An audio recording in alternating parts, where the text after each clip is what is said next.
Hi guys! Welcome to another episode of our video. So this time, punta muna tayo dito sa Metro Manila. Meron akong trabaho dito, particularly sa May Pasay, dito sa area ng CCP Complex. Itong lugar na to ay medyo controversial nung panahon na ginawa ito. Ito nga pala ay tinatawag na Coconut Palace or Tahanan ng Pilipino.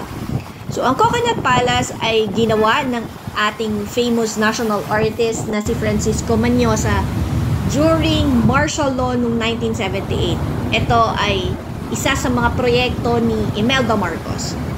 So, ang fund na to ay ginamit yung Coco Levy Fund na inabot ng 37 million pesos. Can you imagine 37 million pesos during 1978? Ang laking pera noon at ang daming mga Pilipinong nagugutom ng panahon na yon.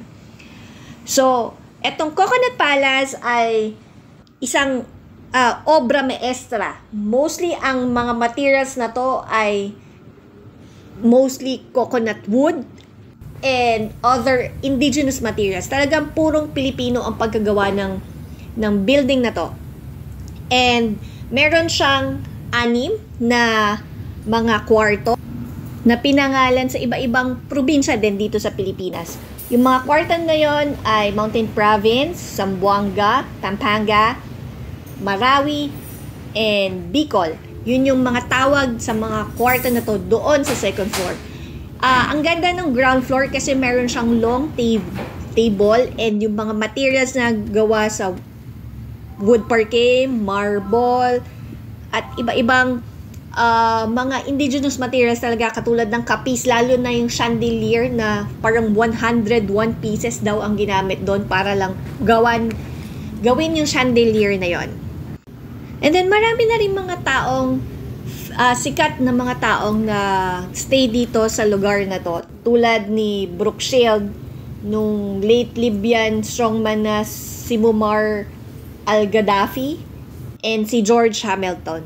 So, parang before, hinahire to para sa mga special event pero now yata na-stop.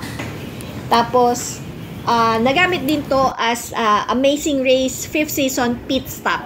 Nung nag-shoot yung Amazing Race, yan ang ginamit na pit stop nila. Nung bumisita din si Pope Francis, parang in-insist nila na dito siya magstay, pero si Pope Francis yung nag-refuse na wag kasi parang hindi niya matanggap na magstay siya dyan, pero nakikita niya maraming Pilipino ang naghihirap dito sa Pilipinas. Ginamit din to na office ng dating Vice President na si Jojo Binay nung panahon na nanalo siya bilang Vice President. So ngayon, it was owned and under the supervision na ng GSIS, and noong June 27, 2019, ito ay dineclare na as important cultural property of the Philippines. So, lahat ng mga pangangailangan nila ay qualify na sila sa financial support from the government. So, hanggang sa muli, ito ang inyong lakwak-cherang appraiser na nagbibigay ng kaunting kaalaman at kaunting paglalakbay dito sa Pilipinas at sa manpanig ng mundo. Maraming salamat sa panonood. Paalam!